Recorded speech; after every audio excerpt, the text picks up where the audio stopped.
pilot could see everything clearly. The submarine was on the surface, moving slowly.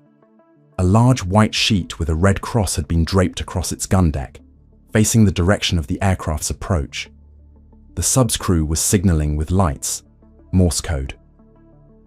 And a British voice was coming over the radio in plain English.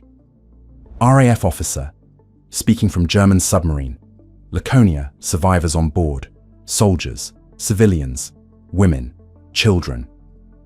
Lieutenant James Harden of the American Army Air Forces, flying a Liberator bomber out of a secret base on Ascension Island, turned away without responding, climbed back to altitude, and radioed his base for instructions.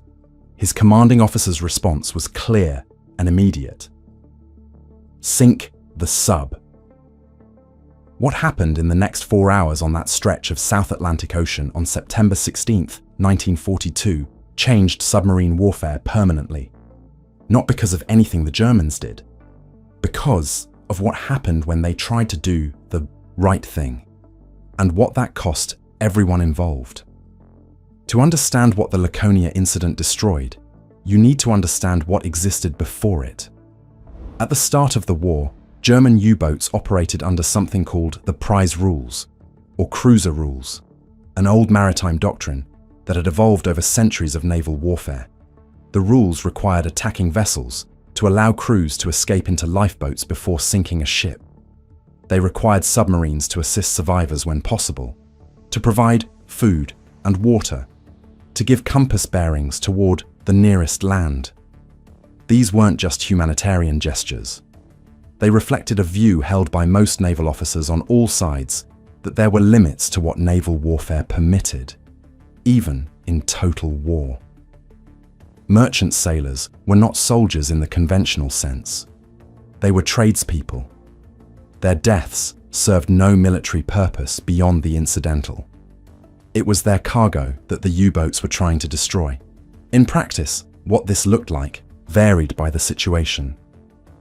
A U-boat surfacing in open ocean far from enemy air cover might spend an hour with a ship's survivors, taking the captain aboard for interrogation, providing basic medical care, handing over water and tinned food. Some U-boat commanders developed a reputation among their crews for these moments. The strange, uncomfortable pause between destruction and departure, when men who had just killed other men's shipmates helped the same men into lifeboats. Accounts from the early war period describe U-boat commanders asking whether there was a doctor among the survivors, directing attention to the worst injured, then departing with a course heading. Think about what it took to do this. You've just torpedoed a ship. Men are in the water around you. Your job was to sink the ship. You've done it. Now you're on the surface, exposed, while your crew reaches over the side to pull people out. Every minute on the surface is a minute a patrol aircraft could find you. The water around you is full of people who, 5 minutes ago, were your enemies. And your training, somewhere underneath all the tactical calculation, retains the understanding that the man in the water is not a threat. He's a sailor. You're a sailor. The war is with the convoy system, with the cargo, with the industrial capacity behind it. Not with this particular man in this particular lifeboat. Not all commanders did this, and not all situations permitted it. As Allied air power extended its reach and convoy escorts became more aggressive, surface time after a sinking became increasingly dangerous. A surfaced submarine near a freshly torpedoed merchant ship was exactly where Allied aircraft and escorts would look.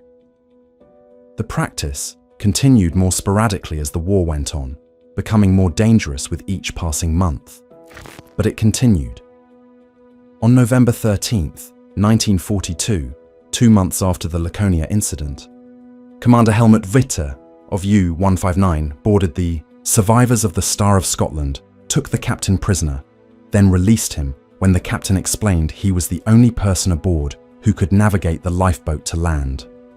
Witte's crew provided food, cigarettes, and a bandage for an injured crewman before leaving. This was common behavior, not exceptional. The Laconia incident would end it.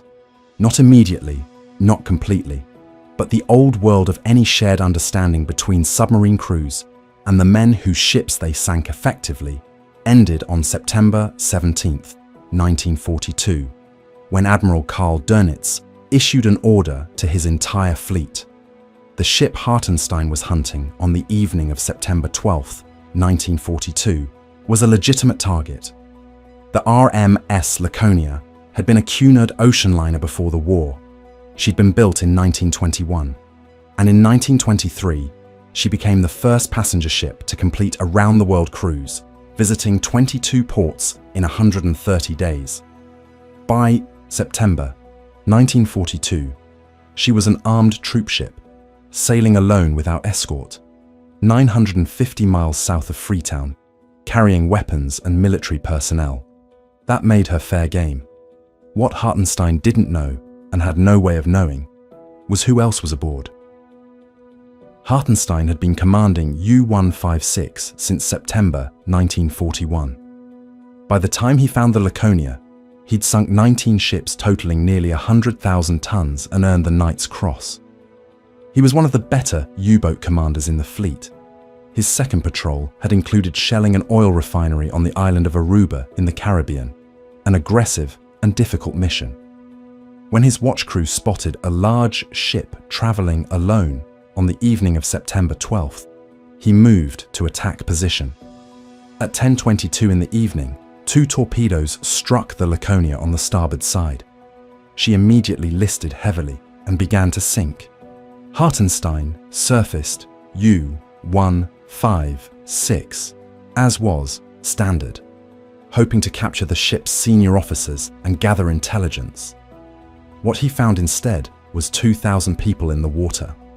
The Laconia was carrying 1,793 Italian prisoners of war from North Africa, Germany's own allies, being transported by the British to internment camps. She also carried 463 crew, 87 civilians including women, the wife of the British governor of Malta among them, 286 British soldiers, and 103 Polish guards. The chaos of the sinking had been particularly brutal. The Italian prisoners had been locked in the holds during the attack. Those who escaped found the Polish guards defending the lifeboats at bayonet point. Many Italians were shot or stabbed as they tried to climb in. The blood attracted sharks. Corporal Dino Monte, one of the few Italian POWs to survive, described what it was like in the water. Sharks darted among us, grabbing an arm, biting a leg. Other larger beasts swallowed entire bodies. The ship sank at 11:23 in the evening, just over an hour after the first torpedo hit. Hartenstein heard the survivors shouting in Italian. He requested guidance from U-boat headquarters. Sunk by Hartenstein, British Laconia. Unfortunately, with 1,500 Italian POWs, 90 fished out of the water so far. Request orders. It was 1:25 in the morning. Before waiting for an answer, he began rescue operations. By 6 in the morning, he had transmitted on the international distress frequency in plain English. If any ship will assist the shipwrecked Laconia crew, I will not attack, providing I am not being attacked by ship or air forces. I picked up 193 men. He included his position. He had a large red cross painted on a white sheet and draped it across his gun deck. Dönitz ordered 3 more submarines to the scene. U-506, U-507, and the Italian submarine, Capellini. The Vichy French government dispatched 2 sloops and a cruiser from Dakar. Hartenstein remained on the surface for 2.5 days, his submarine packed with survivors on the deck and in the forward compartments, 4 lifeboats in tow. His crew transferred women, children, and the seriously injured below. Able-bodied men were put back into the lifeboats to make room. Imagine what this looked like from the water. You've survived the sinking of your ship. You're in a lifeboat in the South Atlantic at night, in September, 700 miles from the African coast.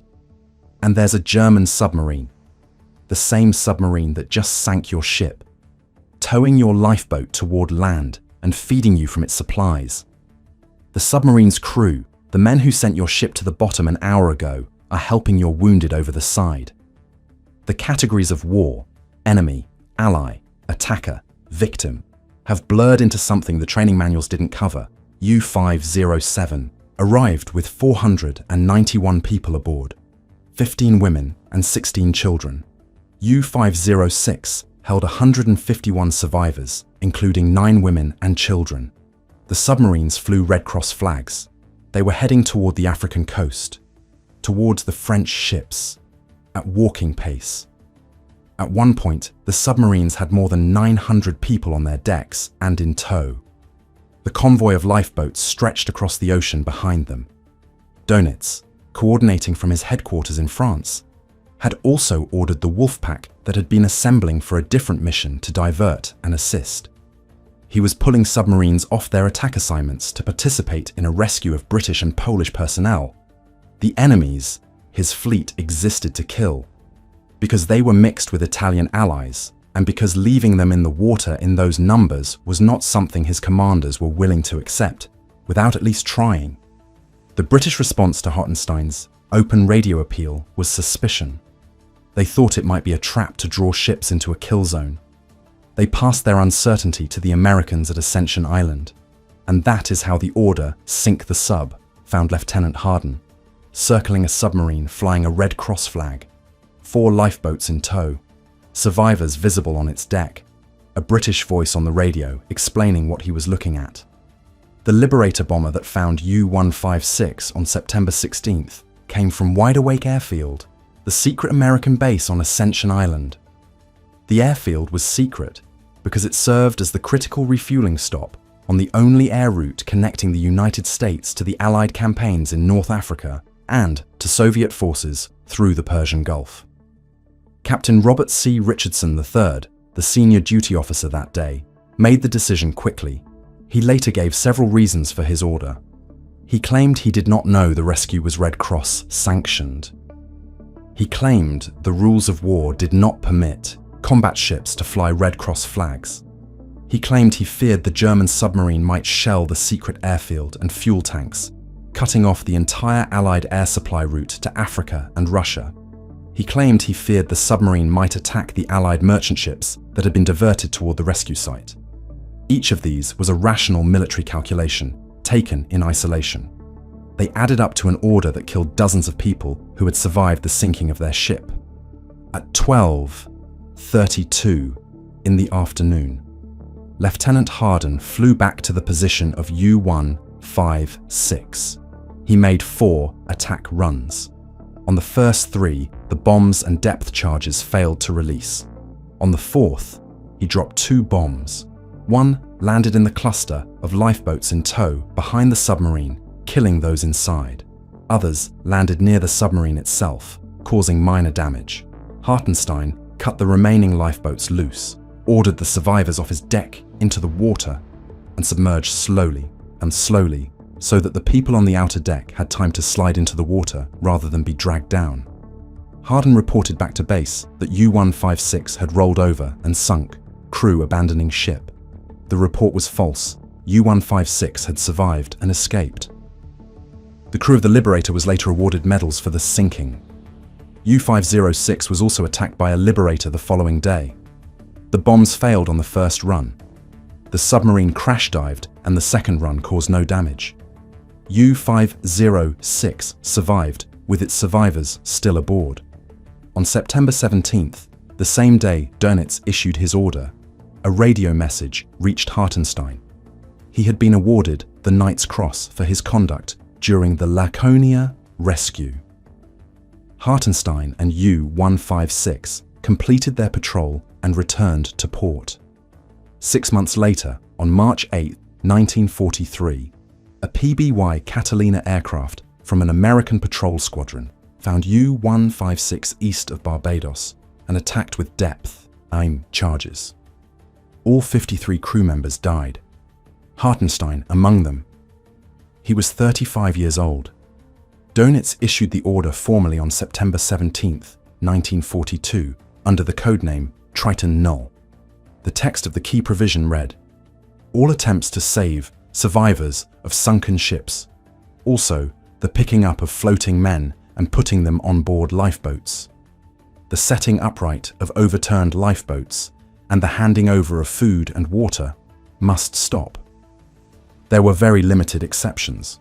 Captains and chief engineers could still be taken prisoner for intelligence purposes. Everything else was prohibited. He added a phrase: "Be harsh. Remember that the enemy has no regard for women and children when bombing German cities." Consider the position Dönitz was in when he wrote it. He had directed the Laconia rescue himself. He had pulled submarines off attack missions, requested French naval assistance, allowed his commanders to risk their boats and their crews on an operation that had nothing to do with sinking tonnage or winning the Atlantic campaign.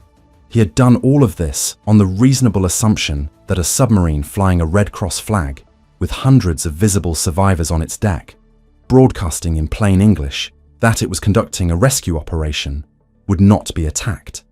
He had been wrong, and within days, the same order that established the Red Cross's protection had been used to justify bombing people floating in lifeboats.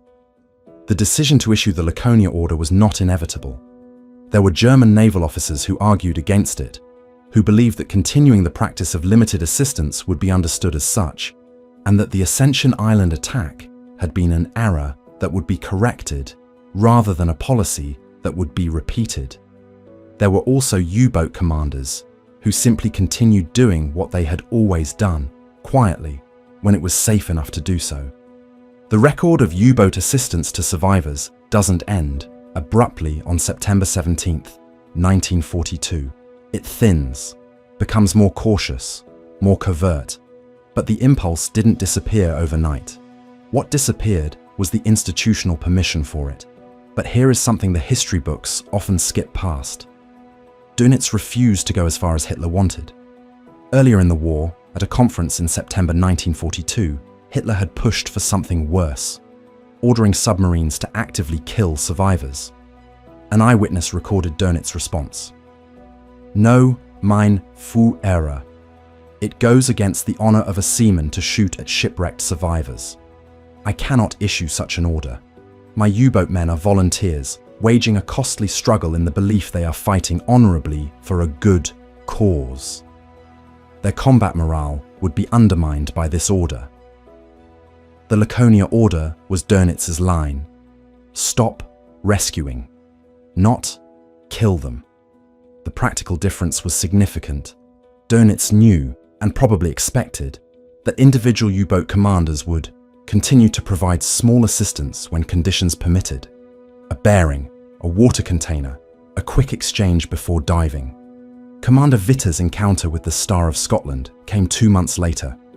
Accounts suggest Dönitz was aware such things continued and chose to look the other way.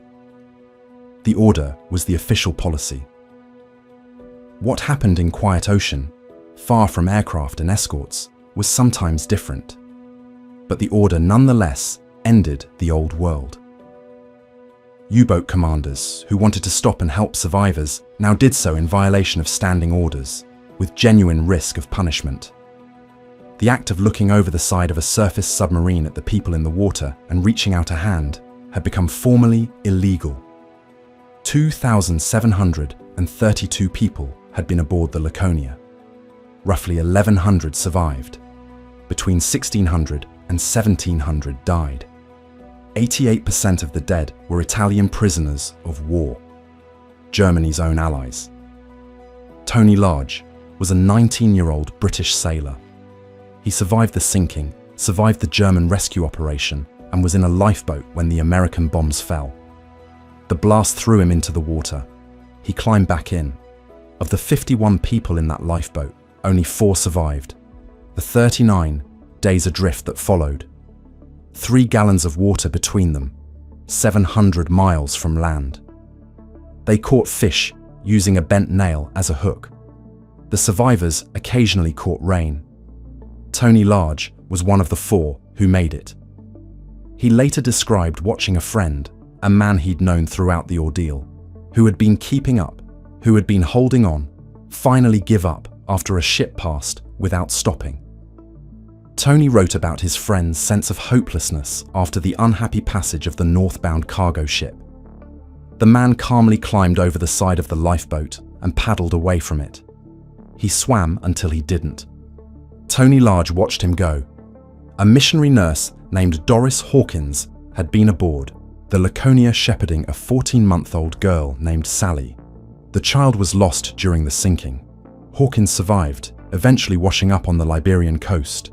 She wrote about trying to keep the infant safe during the chaos of a ship sinking in the dark and failing, and surviving anyway. Captain Rudolph Sharp, who commanded the Laconia, had a piece of personal history that made his situation particularly bitter.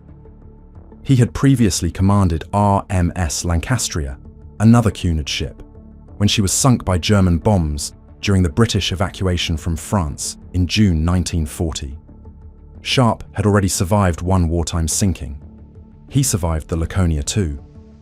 The Italian prisoners, who had started the night, locked in the holds, and spent the sinking being shot at and bayoneted by their guards, fared the worst. Of the 1,793 aboard, over 1,400 died. The Italian military government later protested formally. The specific circumstances of their deaths, locked below, excluded from lifeboats, abandoned to the sharks, became a diplomatic incident on top of a maritime one. The French cruiser Gloire picked up 52 survivors, all British. The two sloops recovered others. Most of the people the German submarines had held on their decks through the rescue operation, the people the American bombs had forced back into the water, were eventually recovered by other vessels. But some of the lifeboats that separated from the submarines during the fog of the night were not found for weeks. Tony Large's lifeboat was one of them. When rescue finally came, only 4 people were alive to receive it. Captain Robert C. Richardson III, who had ordered the attack, was not investigated. No inquiry followed. He continued his military career, becoming a leading figure in early American nuclear weapons planning and an expert on NATO strategy. He retired in 1967 at the rank of Brigadier General. His Wikipedia entry notes the Laconia incident as the defining event of his career. After the war, the Laconia order became the centerpiece of the prosecution's case against Dönitz at the Nuremberg trials. The theory was that Dönitz had ordered the murder of Allied sailors. The prosecutors expected this to be straightforward. It wasn't. When the Laconia incident came out in full at Nuremberg, the Red Cross flag, Hartenstein's open radio appeal in English, the British officer broadcasting from the submarine, the American order to attack, the case against Dönitz collapsed on this point. The prosecution had introduced the one piece of evidence that explained exactly why Dönitz had issued the order in the first place.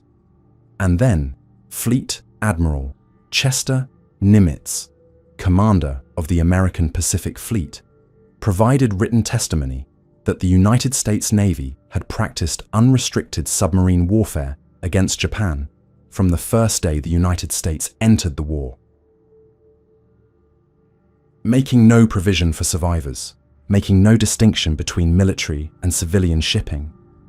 If the Laconia order was a war crime, so was American Pacific submarine doctrine. The tribunal declined to assess Dönitz's sentence on the grounds of his submarine warfare orders.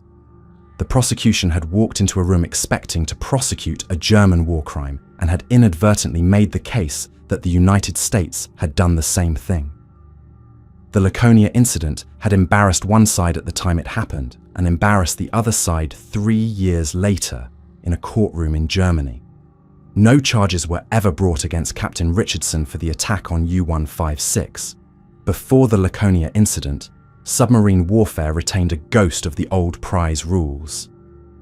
A residual understanding, however imperfect, that the men on the ships being sunk were not the primary enemy. After the Laconia order, that ghost was officially gone. Modern submarine doctrine has internalized the lesson, just not the one Dönitz intended. Every naval officer today who studies the Battle of the Atlantic learns the Laconia incident as a case study in how a single tactical decision, the order sink the sub, can produce strategic consequences that outlast the war that generated them. The lesson isn't about German ruthlessness. It's about the cascade of consequences that follows from 18 words spoken by a duty officer on a remote island, to a pilot already circling a target, when the alternative was to ask more questions. Every submarine service since World War II has wrestled with the same fundamental tension. How long can you stay on the surface after an attack before you become the target? The answer has only ever gotten shorter. The Laconia incident demonstrated with precision that the act of surfacing to help survivors is functionally indistinguishable from the air, from surfacing for any other reason. A submarine on the surface is a submarine on the surface. Aircraft don't see Red Cross flags from altitude in the South Atlantic at noon. They see a target. Hartenstein's U-156 is still down there, somewhere in the Atlantic east of Barbados, in approximately 400 meters of water. All 53 of his crew are still in it. They've been there since March 8th, 1943. Almost exactly 6 months after Hartenstein ordered his boat to submerge slowly in the South Atlantic, so that the people standing on the deck would have a few extra seconds to get into the water before he dove. He didn't have to do that. The order, "Sink the sub," meant his boat was at risk every second it stayed on the surface. He submerged slowly anyway. That's what the old rules looked like, in practice, the last time they operated. A U-boat commander slowing his dive to give the people on his deck a chance to survive. 3 weeks later, the order came down forbidding it.